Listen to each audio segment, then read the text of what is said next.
How wonderful. We have a lot of people on the call today. We have plenty of time to introduce new folks.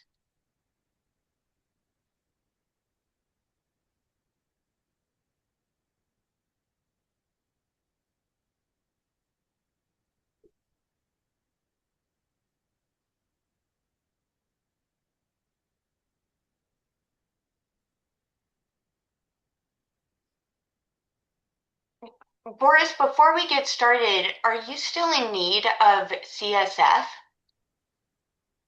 ESF was said Spinal out. fluid for an experiment? Ooh, that would interest me, but I don't think I have the means right now to do anything with that. But that Okay. would be interesting to build a project. Why is that? We have like some CSF in the biobank now. We do have some. Okay, interesting. Because like CSF is the best if you want to check some like immune-related like cytokines and molecules and disruption in terms of like signalization. But I think it's a quite technical things to do in mass spec, and that would be a whole project by itself. Okay, interesting. Yeah, Thank you for that. absolutely. So we can go ahead and get started. We have some new people today. My name is Amber Freed, and I'm Executive Director of Hao-Fountain. Our mission is to cure Hao-Fountain Syndrome, and we do this by funding research and identifying patients. Our founder, Bo Bigelow, has a fantastic podcast. It's short, it's to the point. And Bo is just really an all around kick butt type of individual. So it's a great listen. I encourage everybody to sign up. Now, for new people, please introduce yourself, and I'm going to put a link to add yourself to our roster in the chat.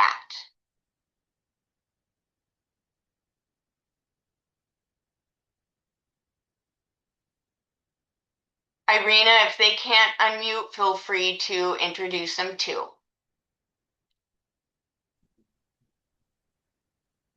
I think one person who. Hello. Oh, go on. Hi, my name is Engin Dennis. I'm a pediatric critical care physician from Yale School of Medicine, and I also direct the pediatric genomic discovery program here at Yale. And we are very brand new to the USP7. We have encountered few patients in our pediatric ICU that we have got in touch with Ms. Irina Besonova to help us out to identify these genetic variations that we have in our patients. Both of them had USP7 variations. And this is how we are introduced to your foundation. So we're brand new. I'm here to listen. And on a side note, in our lab, the Dennis lab, we use the frog Xenopus as a model system to study birth defects. We study congenital heart disease and we study congenital hydrocephalus. Those are our primary like focus. And we're looking forward to like also model USP7 that is going on in the background as we speak. Um, and we're happy to share our like upcoming results with the group. We are very brand new in the USP7 territory, so I'm here to learn more than show anything different than you already know. Thank you. Thanks, Engin. I appreciate you joining this call on such a short notice. Thank you.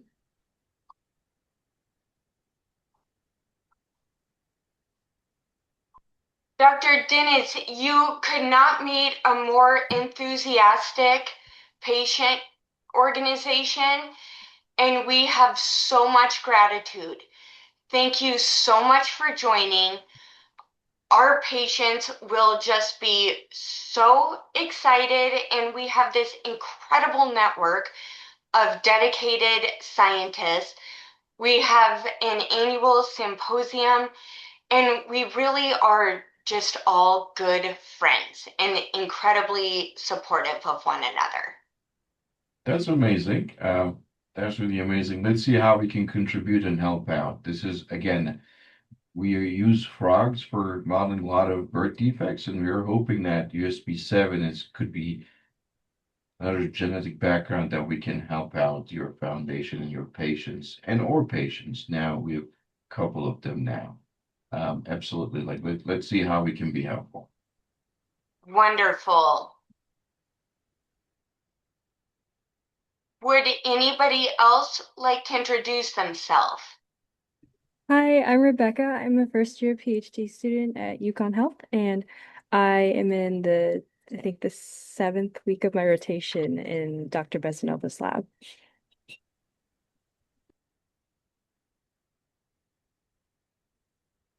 Rebecca, we are so excited to have you. Welcome. You have to go to our conference where you will receive all of the hugs. Thank you. I'm looking forward to it. Thank you for having me today.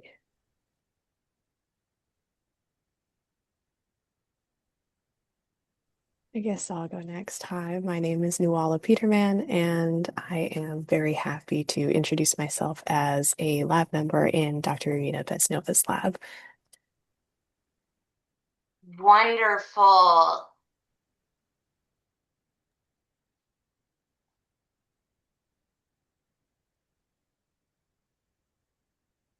Okay.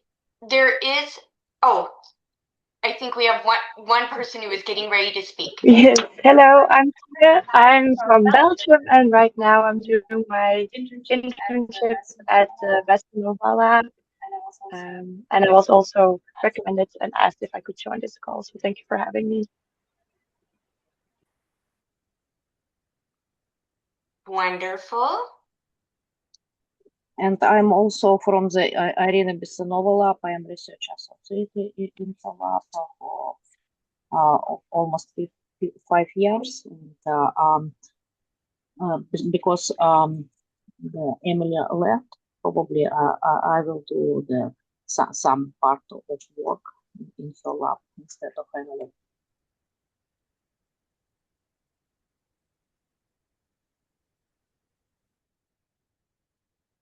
Wonderful. And Tara, I just see that you're on video.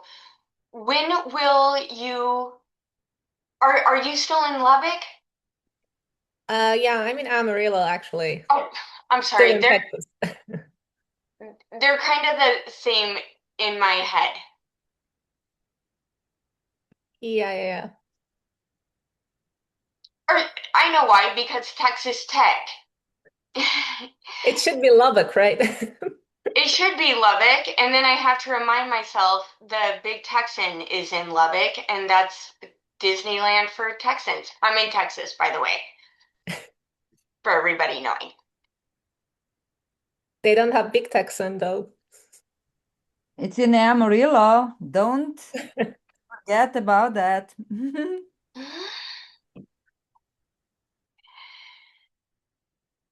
Okay, we have some funding opportunities this month for under Simons Foundation. They're kind of rolling opportunities. Simons is a big collaborative network that focuses a lot on autism genes, and the American Epilepsy Society has rolling grants as well. All of this information will be in my monthly wrap-up email. This is a very short turnaround because the application deadline is in 2 days, but there is $200,000 in prize money through the Catalytic Innovation Prize. The application is pretty short. You must be a C Corps or S Corps and focusing on a solution in children's health. If you make it to the next round, there is an in-person pitch on June 15th in New York City. I will be there. If you have any questions about it, because it is such a short turnaround, I sent out an email yesterday. I'll send out a follow-up email with the wrap-up. And on that email yesterday, I CC'd one of the founders, Richard Lipkin, and you can feel free to reach out to him directly. Then turning our attention to 2026, we are going to publish a disease concept study and a strategic research plan. One thing is Kellen on the phone.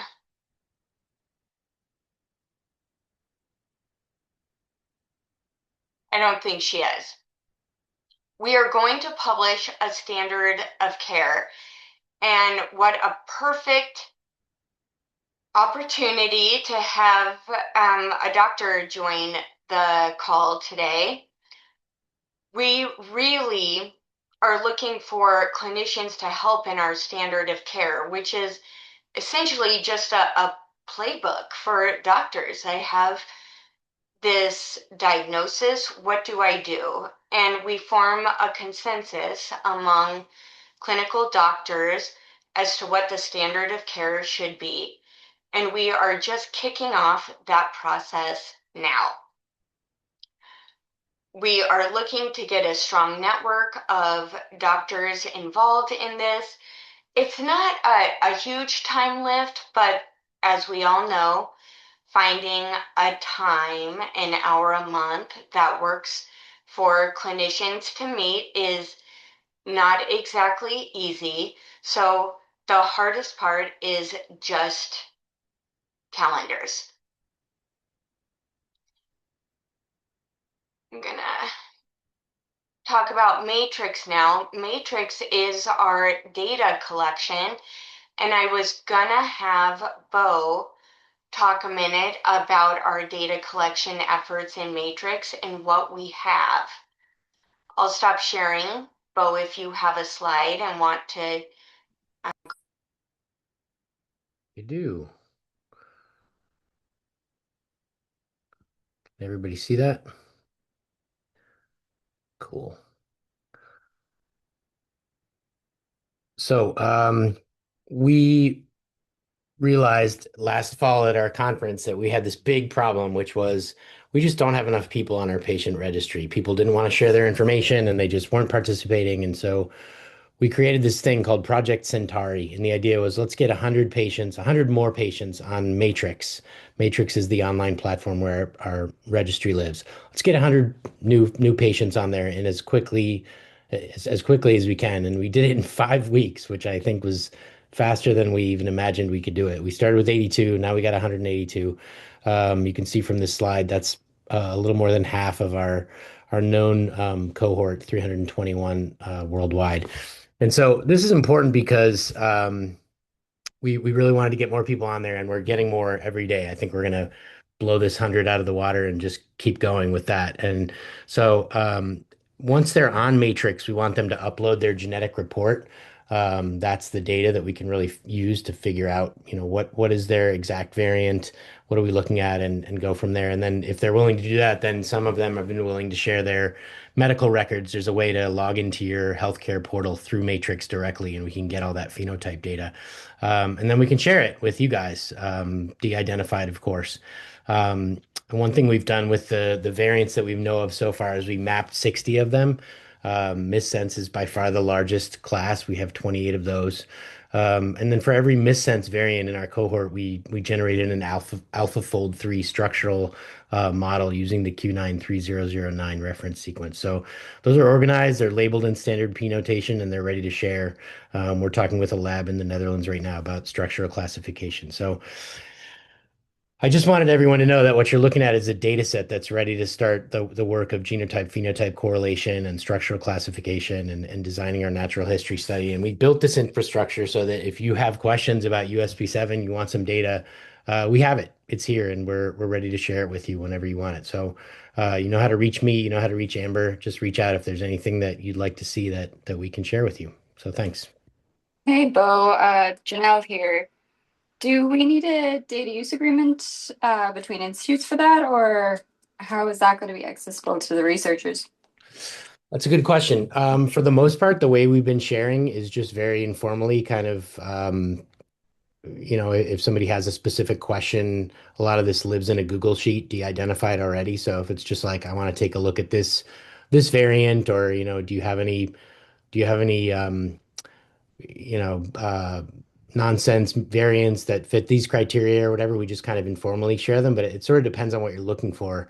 If you want to send me an email and tell me exactly what you're seeking, we can kind of work something out. If it requires an agreement, cool. And if we can just share it informally, we're happy to do that too. All right, perfect. Thank you, Bo.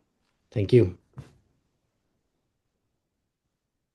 The lab in the Netherlands you're sharing your data with or looking at the structures, is that Titia Sieksma's lab? It is.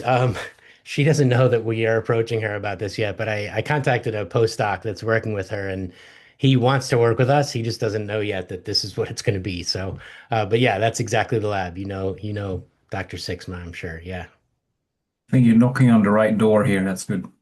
seems like it, right? I'm glad to hear that. That's great. Okay, cool. One other thing to add about this, Matrix has its own IRB, and one thing we can do is add you as an investigator to our Matrix portal. So that works pretty well.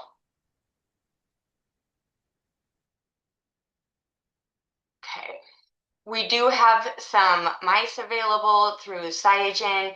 The patient organization will pay the costs associated with it. We just need to get these mice out there.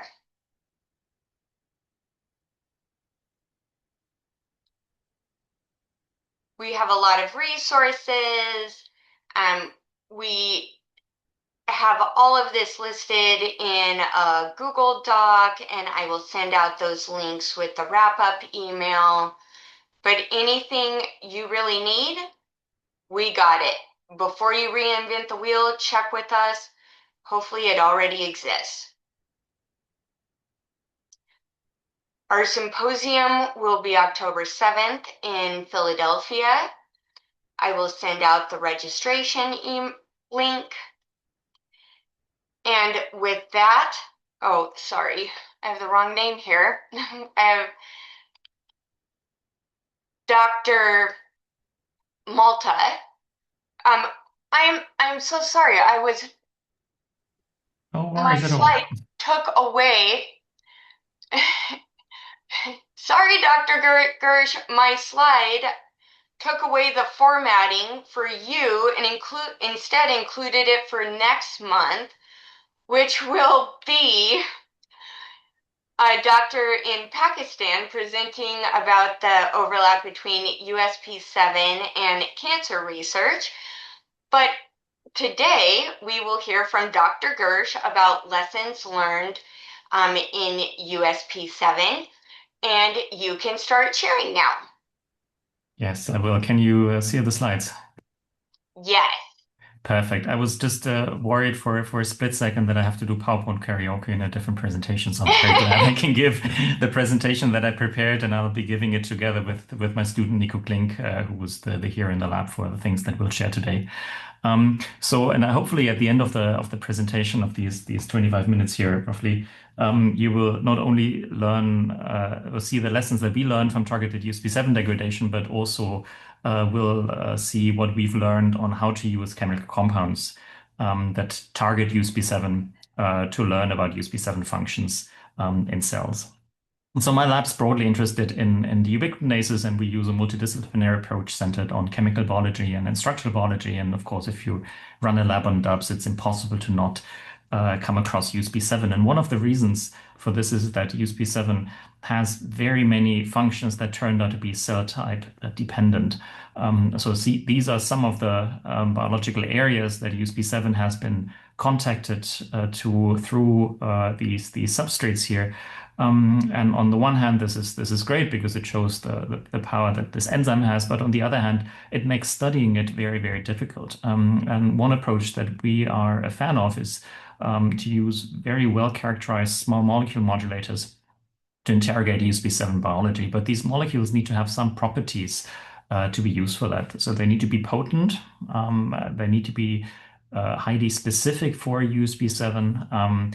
And when they are this, and they can be used in cellular studies, you can do time-resolved control studies where you have control compounds and where you really have acute perturbation of USP7. And I think this really highlights the power that small molecules have in complementing the genetic approaches that we've also just heard with the mice by just very acutely perturbing USP7. And I'm using perturbing here because you will see that the things that we did here was not only inhibit, but also get rid of the protein altogether. So what molecules are there? I think broadly classified, they can be broadly classified in these three categories here. So the first category would be the very early USP7 inhibitors that, as we learned also from some people here in the audience, that really lack selectivity, particularly, but they're still used these days. And I think that's just an important, everybody here who studies these compounds will know this, but I think it's just very important that still to this day in my PubMed alert, I have 3, 4, 5 entries every week with studies that use these compounds to learn something about USP7, and the data are just not very reliable because these compounds do a lot more things.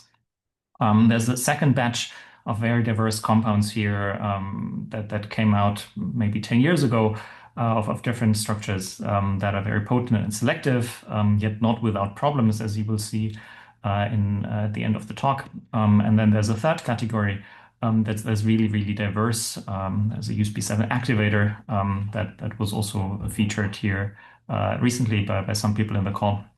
There's more potent compounds. And there's compounds that are much, much larger in their chemical structure. And that's a modality called a PROTAC. And so that's also something that I'll talk about today. So these PROTACs, what they use is they use the ubiquitin system that USP7 is also part of, but they use it in a very different way. So PROTAC stands for proteolysis targeting chimeras. So these are molecules that induce proximity between an E3 ligase and a target protein. So we're not talking about an E3 ligase and the endogenous substrate. Instead, we're talking about recruiting an E3 ligase with the help of a small molecule to a neo-substrate. And the big advantage of this modality is that it is highly specific because the ubiquitination will only occur if this molecule brings this E3 ligase and the neo-substrate together. So not only in the proximity, but also in one special three-dimensional arrangement that allows here ubiquitination. And so this can be used, and what we did was to employ this for USP7 depletion. So these molecules will lead to the ubiquitination of that protein and to target protein degradation. That is an example here, just the general structure. So these molecules will always have one area that will bind to a ligase and the other area that will bind to the target protein. In our case, this is USP7, and some linker that is actually crucial for positioning these two parts. And if you have such a molecule, this allows you to do exactly these time-resolved protein functional studies. And you can also look at functions that go beyond catalysis when you match it with an inhibitor. And so that's really the power that we saw in looking at these types of molecules for USP7, because you can get rid of the entire protein and also learn about USP7 functions that are not catalytic dependent, but maybe are scaffolding dependent. And you can also learn about the protein, the ligands and the inhibitors that you use for targeting USP7. All of this started in a collaboration that we started with some colleagues at the University Hospital in Essen, and I will hand over to Nico now to share with you what we did there. Yeah, thank you, Malte. And also, thank you all for having me. It's a great pleasure. And I will talk now about the story that unraveled once we handed over our DAP inhibitor library to the collaboration partners here in the University Hospital in Essen. That is one, the lab of Barbara Grüner, who's specialized in PDAC, and Professor Annette Paschen, who specialized in melanoma. So we provided a curated DAP inhibitor library, and we hand selected a few compounds that we thought were prestiged for DAP perturbation because they fulfilled a number of criteria for us.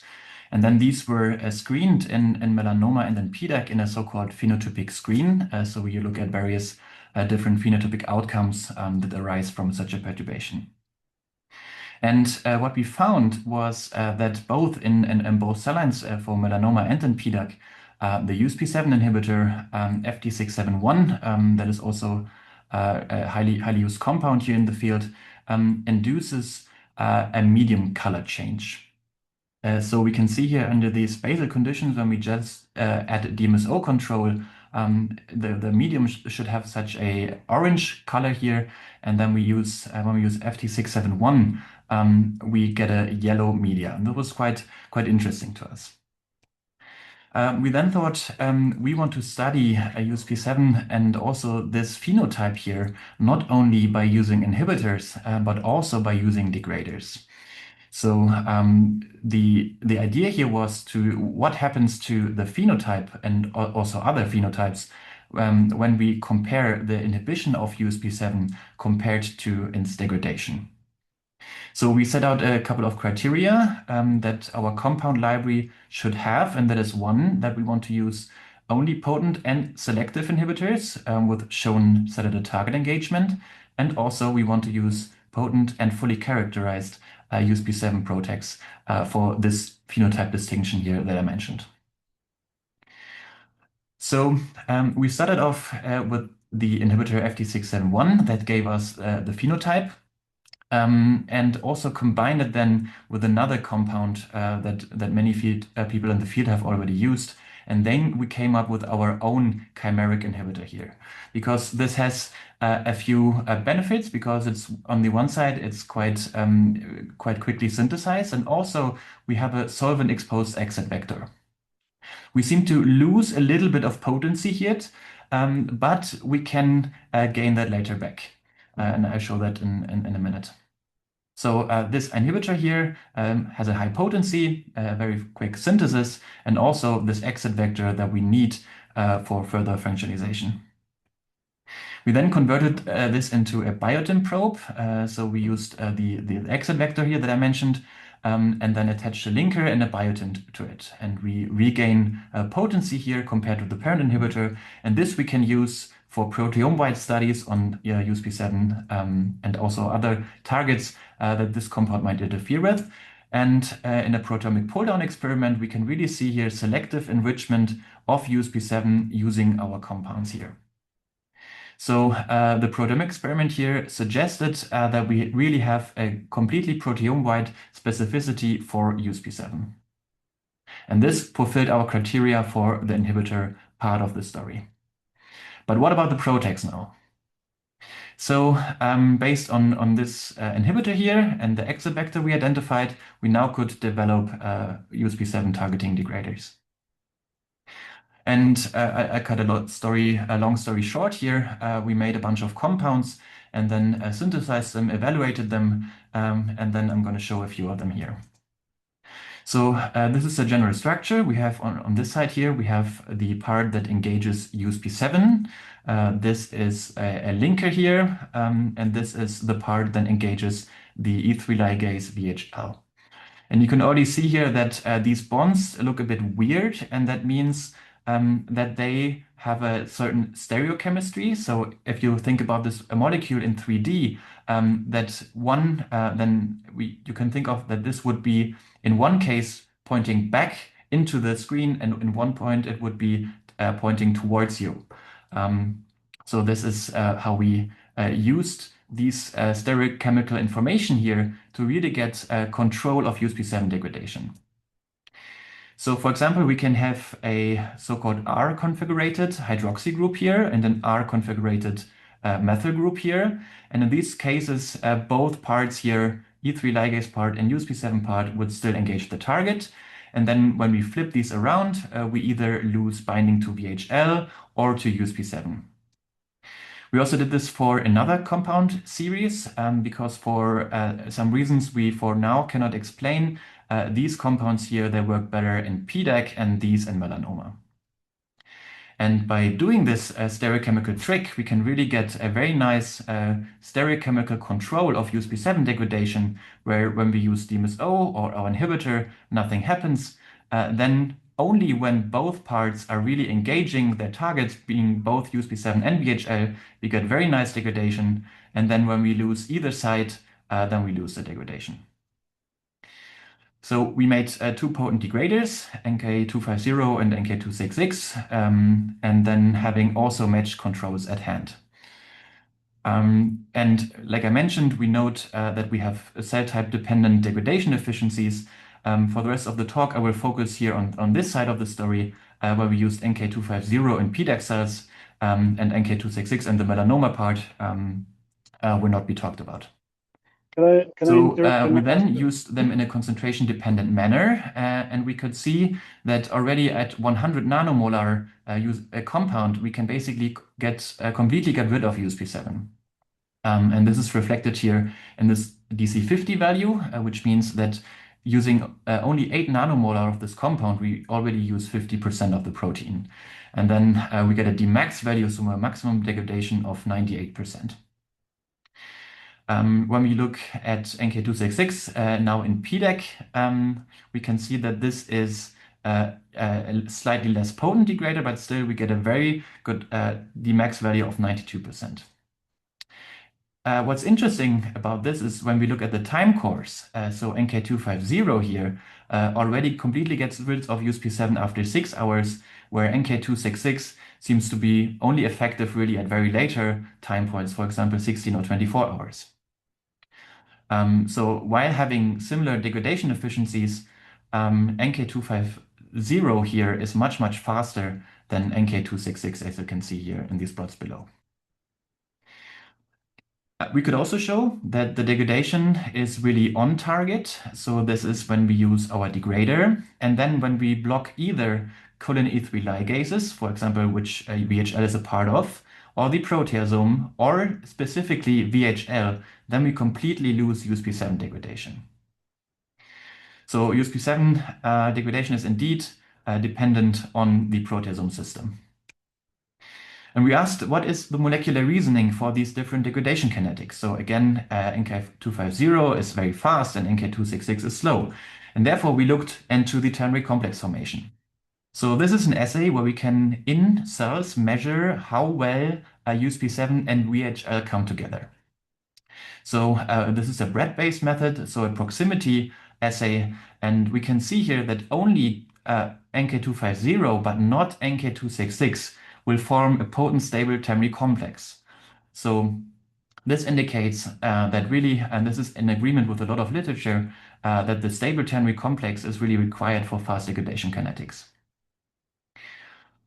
So we next wanted to look at the cellular consequences of USP7 modulation. And then at a short time, using our PROTAC degrader, we can completely selectively deplete USP7. So this is a proteomics experiment where we can look at basically every measurable protein in the cell at the same time.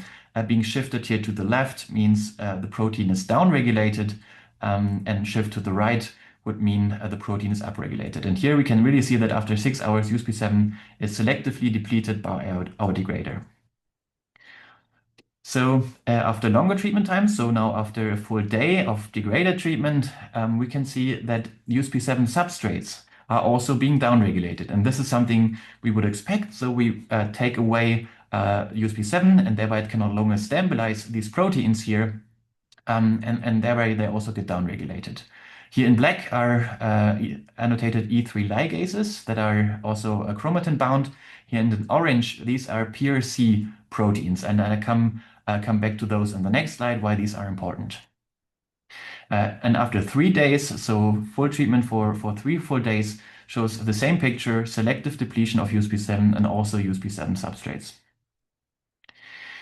Using our inhibitor, we can see the downregulation of USP7 substrate already after 6 hours, and this is something we would expect because we already have inhibition of USP7 for full 6 hours, whereas here for the degrader, it takes some time before USP7 gets depleted before we can then see downstream effects. After 24 hours, we see a very similar picture, but now after 72 hours, this was quite surprising to us because the entire proteome seems to be rewired. So we have hundreds of proteins being downregulated and many, many proteins being upregulated. And also we find that, for example, coagulation factors or hemoglobin subunits are being upregulated. So these proteins, they should not be in pancreatic cancer cells at all. So this was quite surprising to us. So this proteome-wide dysregulation only occurs with inhibitor, but not degrader. And it doesn't really matter which concentrations we use. We always see this only for the inhibitor. So we looked at our proteomics data for the proteins that were downregulated with our PROTAC. And we can see that these are mainly polycomb repressive complex proteins. So this is a gene ontology analysis here of all the proteins that were downregulated. And we can see here the top hits are the PRC proteins, and then general protein ubiquitination and also chromatin binding.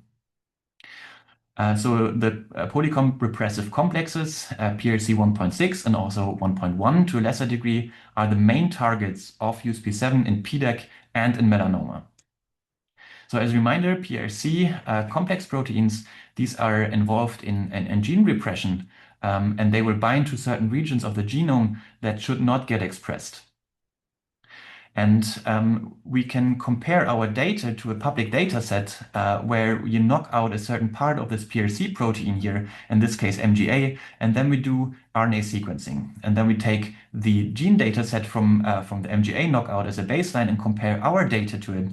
And I found this quite remarkable, despite the completely different methods that were used, and the one being the genetic knockout, and for us it was a chemical compound, chemically knocking down a different protein, we have basically bang on enrichment here of the same genes that are upregulated upon USP7 PROTAC treatment and compared to the MGA.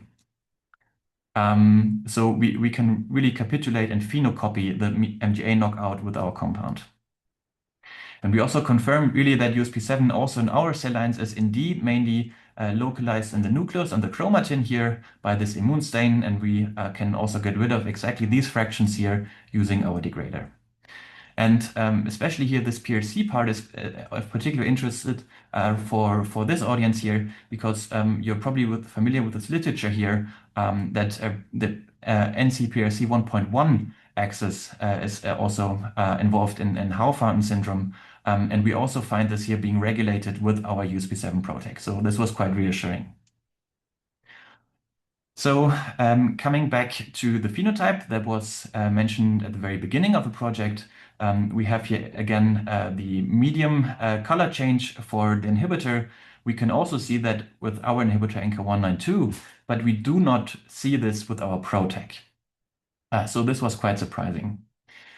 And we later found out that this color change here is due to an increase of glucose consumption.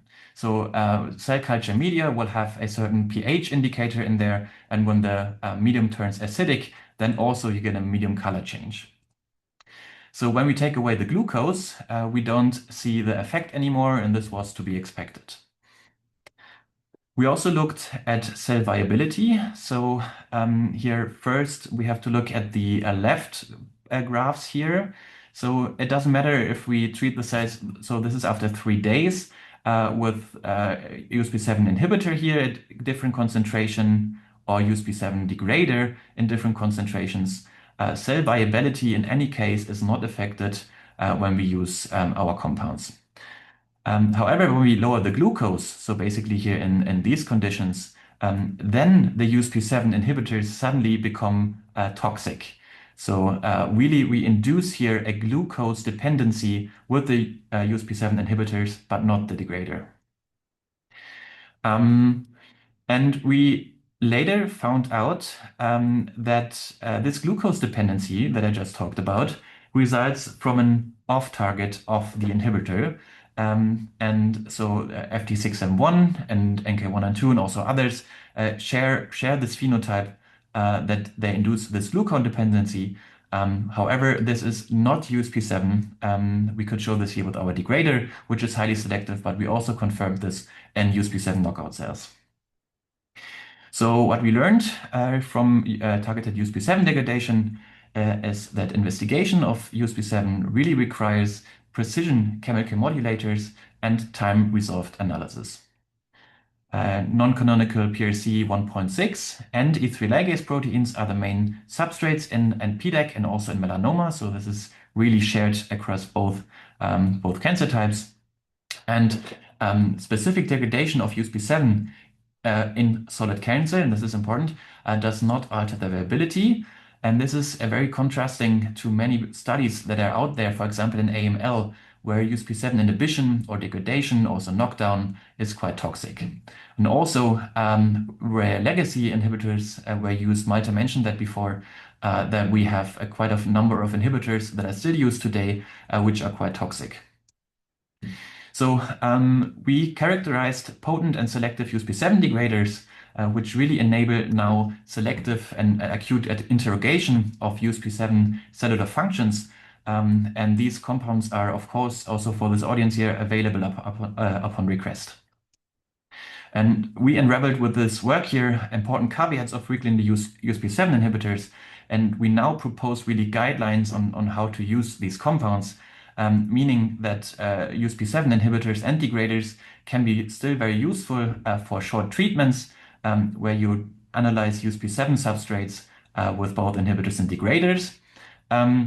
However, after a prolonged treatment, for example, after 3 days, inhibitors based on the FT671 scaffolds should probably not be used because they will lead to unspecific secondary effects, including metabolic dysregulation, but there's also more. And we propose really the use of a precise on-target analysis with our USP7 PROTECs that we have thoroughly characterized in this work. The article, you might have seen the bioarchive, but now is also in press in Nature Communications, so it should be online any day now. So if you are interested, please give it a read when it's out. And with that, I give back to Malte, and he will tell you some more exciting stuff that we have going on in the lab at the moment. Yeah, I want to use the few remaining minutes to really add one more facet to this. And so one of the things that we've learned with working with the clinicians is one of the questions we often get is which compound should I use? And so that question now we can answer quite well. But the other question is then what concentration should we use it at? And so that led us to team up with the lab of Stefan Knapp and the people shown here to have an assay for USP7 target engagement in cells that uses a different type of assay that can be used in cells. And so the assay is based on of having USP7 that is fused to a luciferase here. And the cells can then be treated with an inhibitor or with a compound called a tracer, which is an inhibitor attached to a fluorophore. And the tracer is great because once it binds USP7, it gets into proximity to this luciferase here.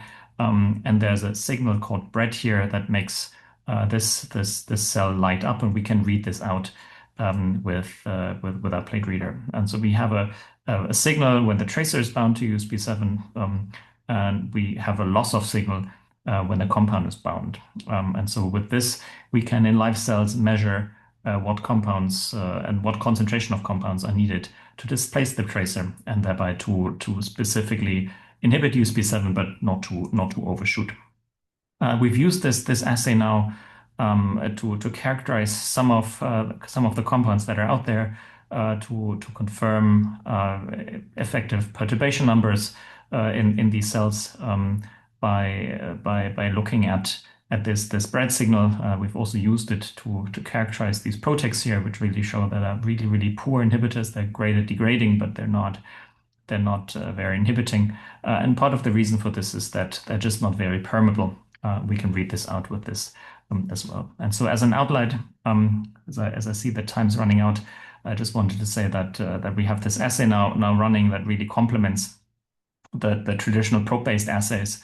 And it has some disadvantages, right? You have to overexpress USP7 for this, but it also has a couple of unique advantages, and some of them are that the assay is high throughput.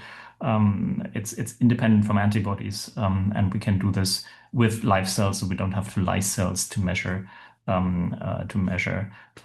these numbers and to guide the use of small molecules. And of course, this can also be used for purposes interested maybe in this audience, so the assay can be transferred into whatever cell line you're interested in. But you could also put mutations in and assay ligandability of mutations with this. And so with this, I'd like to conclude. I'd like to thank the entire lab and the large group of collaborators that has really helped us to bring this USP7 paper over the finish line. I hope that you've learned a little bit of what we've learned about modulating USP7. I'm very much looking forward to discussing with you further now as part of this webinar. Thank you.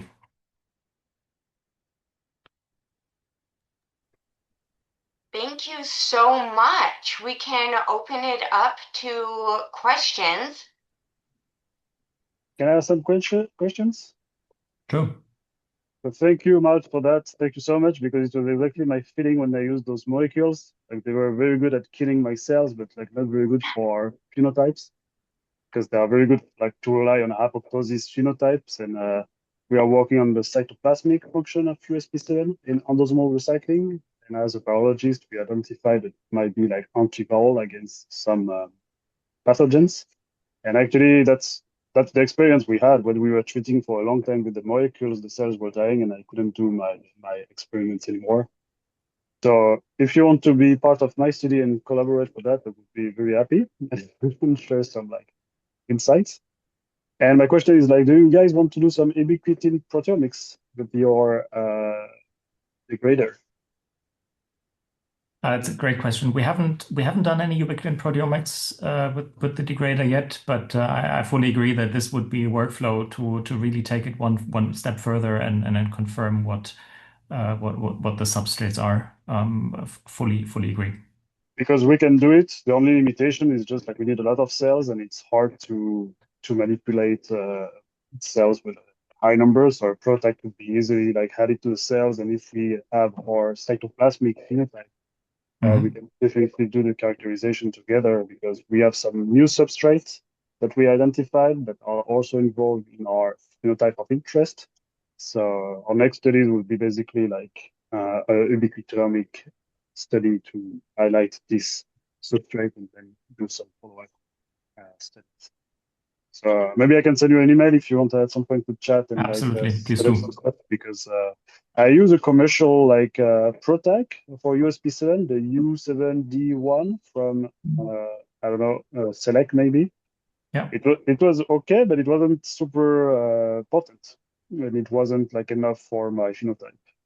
Yeah, that was also what we started with. Of Okay. course, we built on that, and we realized that the cellular models that our collaborators had were not suitable for that compound, and that also triggered our campaign. Okay, so we follow up with And an of course, email. there's lines where this works fantastically. Yeah, no, for sure. And it was not good for my phenotype, but it was just matter of like a degree of potency, I guess. Okay, thank you very much. It was very Thank you. helpful and very well made. Great, thank you. That was really nice. I enjoyed the presentation, and it was, unfortunate, but at the same time, nice to see, with the degraders that they didn't have an effect on viability. So I guess I'm curious, have you combined them with RAS inhibitors and PDAC or MAPK and melanoma, and do you get impact then? We haven't done that yet. What we're currently doing is we're looking at metastasis. So there we have some effects of the degraders itself.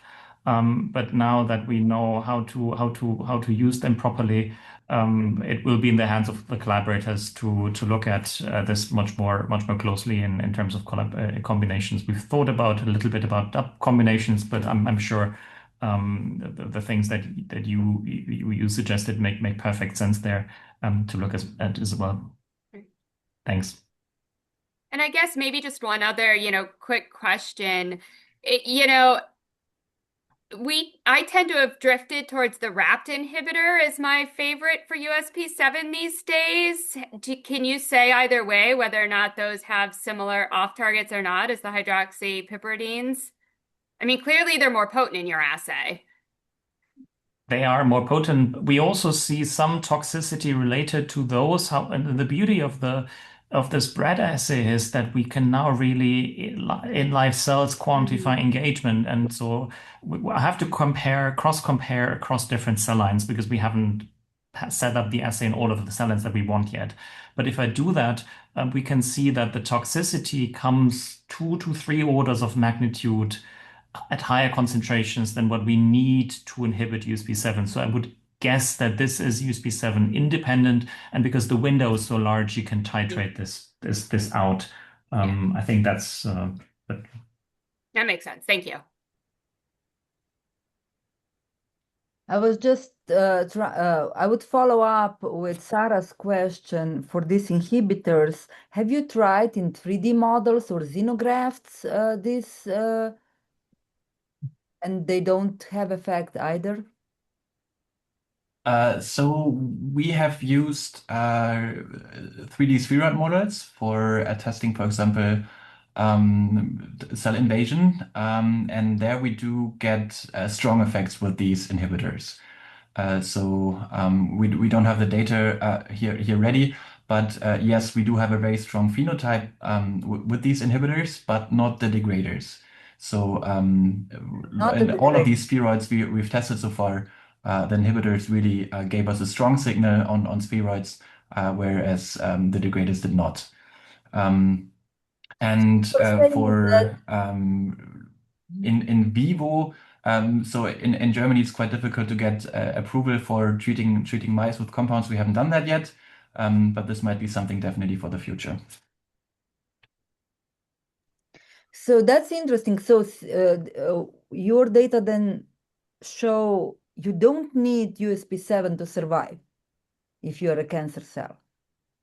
in that context, that's correct. The caveat, of course, is that we have strong depletion. There's always going to be some small amount, very, very small amount left. That sort of is a caveat there. But with some of the other compounds, we also don't use USP7 inhibitors. We also don't see toxicity. So it's certainly in those cells and in the treatment times, it seems to be dispensable. And I was actually quite surprised. We were also quite surprised to see these proteomic profiles of very, very few proteins being changed despite USP7 being depleted there. And I think it just mirrors some of the many previous studies that have been done on USP7 proteomics with Benedict and Sarah including. That in different settings you see different things, and in those settings, it was just much less than we thought. Yeah. Very interesting. So, and maybe, so knockout cells, do we have any knockout cells, cancer cells, and survive without USP7? Maybe I should know that, but yeah, I don't. Sarah, do you know? Yeah, so I can, it just kind of chime in that if you look at, say, the cancer dependency map at the Broad, where they've knocked out USP7 from 900 cancer cell lines, a lot of them die, but not all. And it is, you can trace it back some to genetic background and lineage, but I don't think we have 100% of the answers either for genetic background, but it kills a lot of cancer cells, but not all. And when you get that knockout in that context. And we've put USP7 compounds through that PRISM panel, and we see something very similar. maybe consistent with, what was talked about here, right? You have to do it in dose response so that you make sure you're catching on target effects separate from off target. But yeah, definitely that data set's worth digging into more if you have specific lineages or that. Their website's pretty nice. Absolutely, yeah. It's a great tool. We've done the same things, but I think it's also important to do it exactly as you say, do it in a dose response fashion, but possibly also in a time resolved fashion. We can see that these short-term perturbations cells don't seem to care. A knockout, of course, requires being viable independent of USP7 for a much longer time. That may also be a factor that distinguishes things.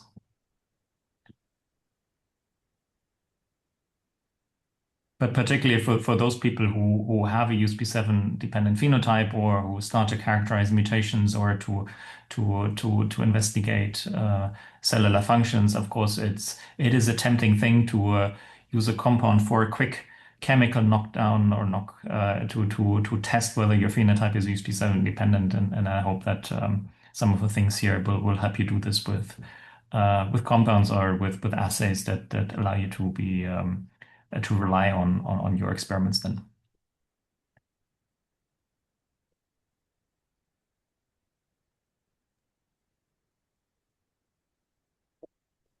Thank you for the presentations. That was very enjoyable, very Malte and Ulrich, very great. Also for the last part that what you presented with the nano Brett assay, so the USP7 Brett assay.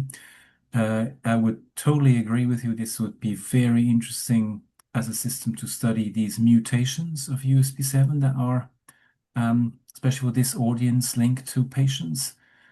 How does it affect USP7 in a cellular context? Can you then still get that Brett signal to go with a label compound or even labeled ubiquitin? Do these mutations affect ubiquitin binding, which also is not clear? So I think that assay might give some cell-based insight in what these USP7 patient-relevant mutations really do in a cellular context. I think that would be quite nice to take forward in any way in the future. Yes, thanks, Bennett. I agree. So for ubiquitin binding, we haven't managed to tweak the assay yet. That's something we have on our list, which is requires a lot of tweaks there. But those things we have planned out. For the mutants, one of the issues, of course, the assay has is that it requires the tracer to bind, and so the moment where these mutations perturb tracer binding, the assay itself is compromised, and so it's not entirely straightforward to use it for all of them. The advantage is that particularly in this group here, USP7 mutations are so beautifully characterized in vitro that you might be able to prioritize based on that data, which are useful for the assay.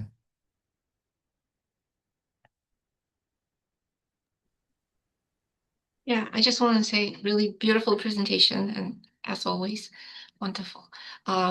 Thinking about the bread assays, my understanding is that you're gonna get an engagement, right? So you're just gonna characterize what binds and what doesn't bind, but not necessarily how this, affects the function downstream, right? Exactly. Okay. So it will guide you to then use compounds in a way that precisely inhibits USP7 but doesn't overshoot, to then look at sub functions and whatever you're interested in later. It's more of a guiding tool, and we also use it to help us prioritize degraders for those compounds that have a higher permeability. So this permeability feature is something that we find very, very useful. Because that's a feature that is not so easily accessible and otherwise. So the idea that you have permeability coupled to engagement, so not only pure permeability, but also then the USP7 engagement. Yeah, great.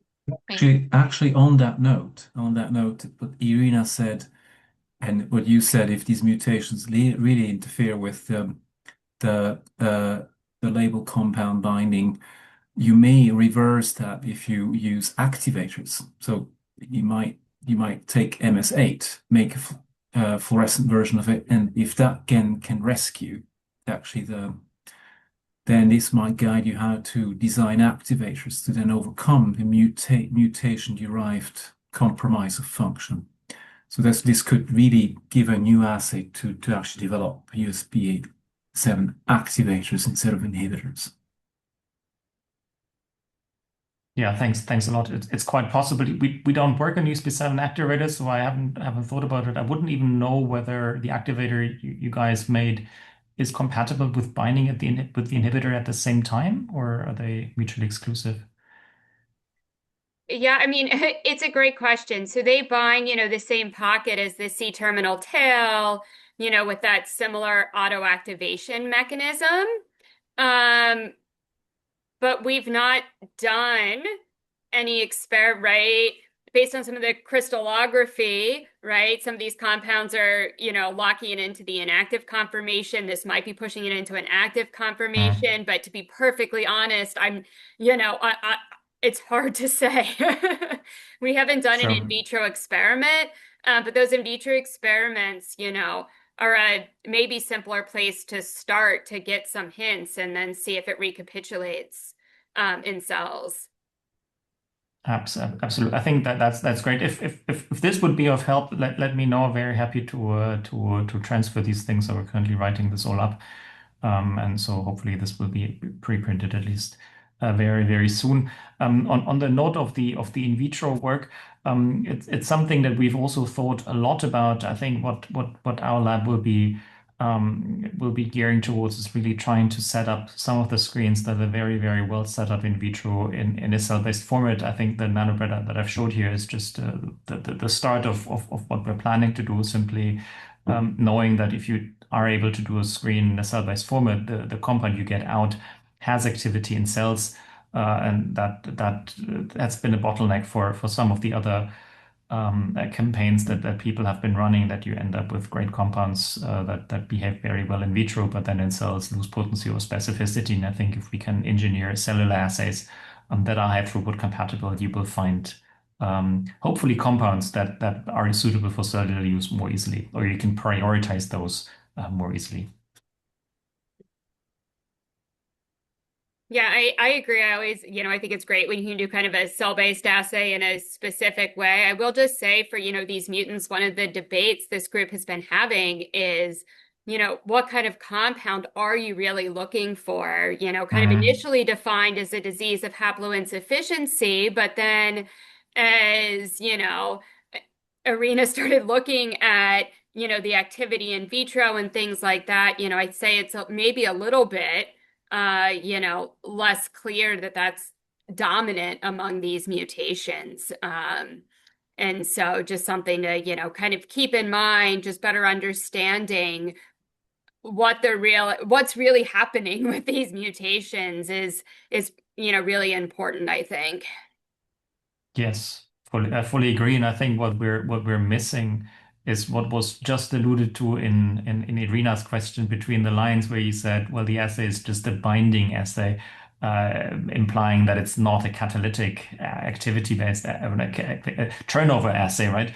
And I think that would be fantastic to have in a cell-based assay.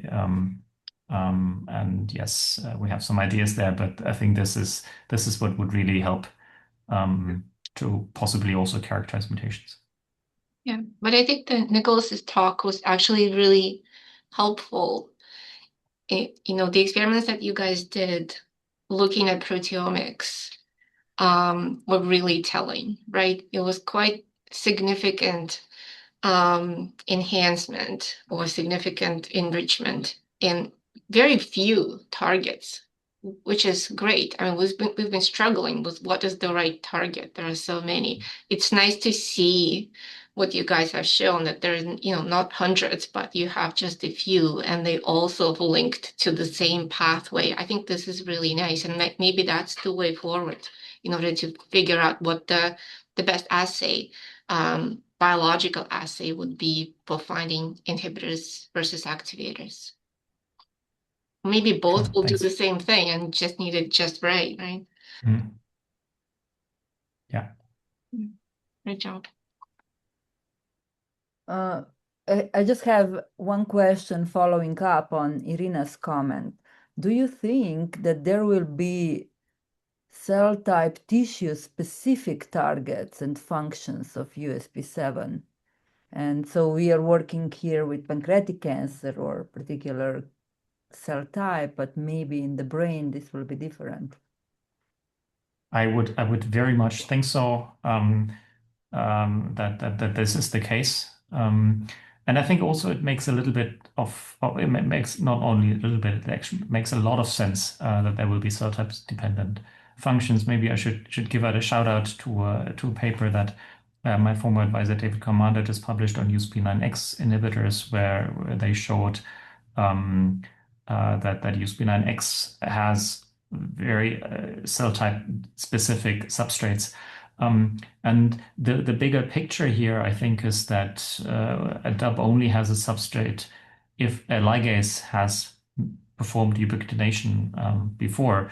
So if you think of different cells having different groups of E3 ligases being active in them, it's very easy to think conceptually how the same enzyme has different functions in different cells if there's different E3 activity profiles being present there. And so I'd be very surprised if you saw the same things in very different cellular contexts. But maybe for screening purposes wouldn't matter as long as we know that in particular cell type that we use for screening, these are the targets, right, to start with. And Yeah. maybe we'll find the function will be modulated same way. I don't know. Yes, I agree. And so I'm very biased, but my advice would be get NK 250, use it for a day or two. That will give you some high confidence USP7 dependent proteins to start with, or just pick any of the literature to validate them with that. That's a compound that has in our hands the highest specificity for USP7 degradation to ensure that you are actually studying something that is dependent on USP7. Yeah, that'll be really great, actually. So if you're willing to share, I think it's a great way for us to check what mutations do, right? So you can do the same thing you just did, but instead because you're expressing USP7, you're expressing a mutation, and then you look at your proteomics and see which pathways have been affected or not. Absolutely.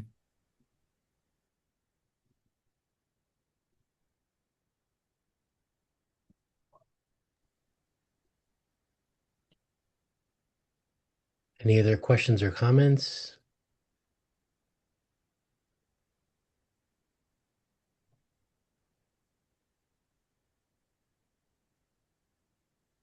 All right.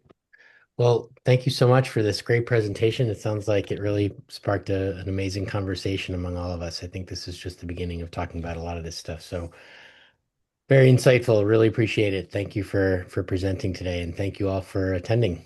And we'll see you soon. Thank you. Thank you. Take Bye. care. Bye. Thank you. Bye.